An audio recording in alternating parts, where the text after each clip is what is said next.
Une vingtaine de militants écologistes ont posé des pancartes ce week-end sur la route menant à Ecosonia, un parc animalier qui sera consacré aux grands prédateurs. Les Verts veulent dénoncer ce qu'ils appellent un zoo-prison, un projet anachronique selon eux, peu soucieux du bien-être animal. Ça ne respecte pas du tout leurs besoins physiologiques et biologiques.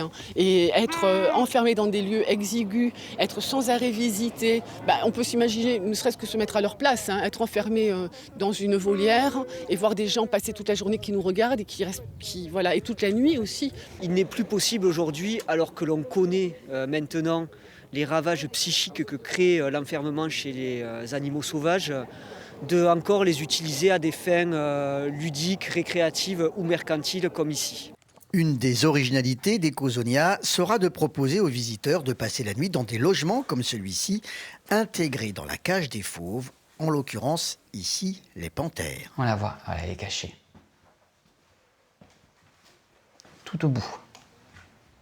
Sur un domaine de 26 hectares, Ecosonia proposera de découvrir une cinquantaine d'animaux tout au plus. Et son concepteur l'affirme, chacune des 17 espèces de prédateurs disposera d'un espace suffisant à son bien-être.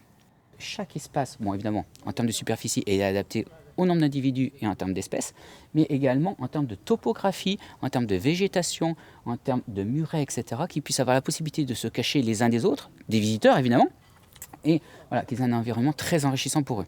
Ecosonia était sur la sellette déjà depuis que 4 loups se sont échappés le mois dernier. 3 d'entre eux ont été abattus, le dernier est encore en liberté. Le parc animalier attend les conclusions prochaines d'un audit de sécurité. Il espère néanmoins accueillir ses premiers visiteurs en avril.